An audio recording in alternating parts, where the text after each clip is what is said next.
Hi guys, how are you all? I hope you all are doing very well. So many of you guys have commented over my last video asking for the strategy for the preparation of the CMS examination. So I thought let's make a video over that, and here I am with that video. So let's get started. So, I will be telling you a three-step approach. The first step is analyzing the pattern of the question paper. For analyzing the pattern, what you have to do is you have to go through the previous year question paper. You can get the last year's question paper on the official website of the UPSC. So, go and visit the website, download the last year's question paper, go through the question paper and try to get a hold over the questions about how they are framing the questions, so that when you will read those topics from the standard textbooks, your mind will automatically start comprehending that what questions, in what way the questions could be put up in the paper. Also, you will get to know what topics are asked very frequently or on a repeated basis. Maybe you can also make a list of all the topics which they are asking very frequently. So the first steps involves going through the question paper, developing an understanding of how the UPSC is framing the questions, so that when you start reading the same topic from the standard textbook, your mind should be active in that way that yes, this question or this statement could be asked in the exam in this way. Now let's talk about the second step. The second step involves what to read and from where to read. So UPSC CMS में pre final और final year के subjects mostly पूछे जाते हैं, which includes your ENT, ophthal, PSM, medicine, surgery, OBGY and the paedia. अभी last 3 से 4 सालों से मैंने ये पैटर्न ऑब्जर्व किया है that they are also asking questions from the pathology and the microbiology. So ये दो सब्जेक्ट्स भी आप थोड़ा थोड़ा देख के चले जाना, सो दैट अगर 3-4 क्वेश्चंस उसमें से आ रहे हो दोनों सब्जेक्ट्स में से, तो you can attend those questions. तो थोड़ा बहुत मैं ये भी बता देती हूँ कि किन किन टॉपिक से वो मोस्टली क्वेश्चंस पूछते हैं. वैसे तो आप लोग जब लास्ट ईयर्स के क्वेश्चन पेपर देखोगे तो आपको खुद को भी समझ में आ जाएगा कि कौन से सेक्शंस ज़्यादा पूछे जा रहे हैं, but just for the sake of the video I will have to tell this. So medicine में कार्डियोलॉजी उनका हॉट फेवरेट सेक्शन रहता है, वो पूछते हैं इस कार्डियोलॉजी से questions. And what are cardiology में भी what are their favourite, personal favourite are heart sounds में से एक दो क्वेश्चंस वो पूछ लेते हैं, like wide split, narrow split and all. Secondly murmurs भी वो काफ़ी पूछते हैं, स्टैंडिंग में कौन सा बढ़ रहा है, सिटिंग में कौन सा बढ़ रहा है and all like that. Thirdly they are also asking about the arrhythmias, various types of arrhythmias, ECG changes, hypertension और rheumatic heart diseases, acute coronary syndrome, heart failure. So all these topics जो अपने prof years में भी university exams के लिए जो अपन SN के लिए पढ़ते थे, वो सारे सेम टॉपिक्स पूछे जाते हैं. जस्ट मोर थिंग, जितने भी नेम्ड क्राइटेरियाज हैं मेडिसिन में हो या चाहे सर्जरी में हो, you have to read all the named criterias, जैसे कि जोन्स क्राइटेरिया या फिर और भी जो भी क्राइटेरिया नेम्ड क्राइटेरियाज हैं वो आप अच्छे से पढ़ के जाओ, ठीक है. Then let's talk about respiratory medicine. Respiratory medicine में सीओपीडी पढ़ के ही जाना है और अस्थमा पढ़ के ही जाना है. कुछ भी न्यू नहीं है, पता है, लाइक जो भी अपन कॉलेज के टाइम में यूनिवर्सिटी एग्ज़ाम्स के लिए पढ़ते थे, आपने सारी चीज़ें वही पढ़नी है. एंड सर्जरी में आपको इमरजेंसी वाला जो सेक्शन था, ट्रॉमा, बर्न्स, शॉक्स, और जनरल सर्जरी में जैसे ब्रेस्ट, थायराइड, जो ये Barrett's and all, I told you that named criterias they ask very frequently. So you have to read all the scoring system, all the named scoring systems in the surgery, and all the criterias, diagnostic criterias और stagings, like जो famous या फिर very popular malignancies like breast, thyroid, इन सब की आपने staging और scoring पढ़ के जानी है. एंड जीआई सर्जरी में आपने stomach, pancreas, appendix and small bowel obstructions, ये सारे पढ़ के जाने हैं, ठीक है, अब आ जाते हैं हम पीडिया पे। So paedia is something which I find is very small subject, very cute subject and very scoring also. Why? Because बहुत ही लिमिटेड नंबर ऑफ टॉपिक्स है जिसमें से वो क्वेश्चंस पुट करते हैं। Those topics very well, your score can get improve. So आपको paedia में किस पे ध्यान देना है? You have to focus on the neonatology, उसमें से काफ़ी क्वेश्चंस होते हैं। And then pediatric emergencies, genetic disorders in the pediatric population is a topic which could be a potential question in the upcoming years. Why? Because काफ़ी ही specific disorders हैं और named disorders, very small and बहुत ही limited amount of information जो उसमें से पूछी जाती है। तो पीडिया सब्जेक्ट आपको बहुत ही अच्छे से वेल प्रिपेयर करके जाना है।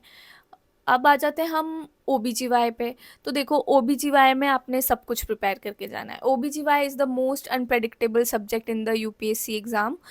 वो कोई पैटर्न फॉलो नहीं कर रहे हैं, मैंने देखे हैं पेपर्स लास्ट 5 years के। तो वो OBGY में से आई हैव फेल्ट दैट काफ़ी ही हैफर्जर्डली पूछ लेते हैं वो। सो OBGY को आपको थोड़े अच्छे से प्रिपेयर करके जाना है, थोड़ा ज़्यादा अच्छे तरीके से प्रिपेयर करके जाना है। Now let's talk about the PSM। PSM is a make or break subject. It is a very scoring subject if you prepare it well. और बहुत ही basic topics, how like vaccination schedules पूछ लेंगे वो, immunisation वाला, cold chain and epidemiology में से वो क्वेश्चंस पुट कर लेते हैं। और इतने ज़्यादा हार्ड एंड फास्ट क्वेश्चंस भी नहीं होते, बहुत ही इजी क्वेश्चंस होते हैं। दे will ask you like difference between incidence और प्रिवलेंस और may be the formula of both. Biostats में से भी वो न्यूमेरिकल्स नहीं पूछते हैं, मोस्टली नहीं पूछते, अगर पूछ लिया तो योर बैड लक, बट ज़्यादातर वो फॉर्मूलाज पूछ लेंगे। And national health programmes and focus on the programs which are like developed for the women and the child, because ये दो पॉपुलेशन है जिस पे इंडियन गवर्नमेंट काफ़ी ही वर्क करती है, काफ़ी फोकस रहती है। तो जो भी अपने नेशनल हेल्थ प्रोग्राम्स है चिल्ड्रन पॉपुलेशन और वुमेन्स के लिए, you have to read about that. And non communicable disease आजकल बहुत ज़्यादा बढ़ रही है, so there is a separate programme for the non communicable disease. You have to read that as well because of the increasing trend of these diseases, and along with the TB and the AIDS program, because that's non-negotiable। ठीक है, तो PSM please please please please please बहुत ही अच्छे से पढ़ के जाओ। Paediatrics and the PSM, इन दोनों को आपने बहुत अच्छे से कर लिया तो आपका स्कोर बहुत ही अच्छा हो सकता है। अब बात करते हैं ENT और ऑप्थेल की। तो ज़्यादा क्वेश्चंस नहीं पूछे जाते, मैंने इतना ऑब्जर्व नहीं किया है कि ENT और ऑप्थेल में से वो ज़्यादा क्वेश्चंस पूछ रहे हैं। उनका मेन फोकस फाइनल ईयर के सब्जेक्ट्स पे रहता है और PSM पे रहता है। बाकी ENT ऑप्थेल से कभी कभी पूछ लिया या फिर पैथो और माइक्रो में से पूछ लिया, तो वो थोड़ा थोड़ा पढ़ के जाना है आपने। ऑर्थोपेडिक्स आपको पढ़ के जानी है because that's very much connected with the surgery subject. And anaesthesia के कुछ कुछ बेसिक्स आपको आने चाहिए। ऑर्थोपेडिक्स में देखिए, जो ट्यूमर्स हैं या फिर जो फ्रैक्चर के बेसिक्स हैं या फिर जो नेम्ड डिजीज़ेज़ हैं, उनको थोड़ा सा पढ़ के थोड़ा सा लुक आउट कर लेना, दैट्स इनफ। तो हमने टॉपिक्स के बारे में बात कर लिया है। अब बात करते हैं कि आपको पढ़ना कहाँ से। तो for those students who are in their prof years, I would highly recommend that you guys start developing a habit of reading from the standard textbooks for your university exams, because most of the colleges में ये आदत है students की that they rely completely over the platform's notes, because UPSC का एक particular pattern है पूछने का। If you when you will go through the papers you will get to know that जो क्वेश्चंस होते हैं एग्ज़ाम के वो इतने टफ नहीं है, बट द आंसर्स और the options are very tricky है, because they are asking questions in a statement basis of pattern. They will give you 4 statements and they will ask you how many of them are correct and how many of them are incorrect.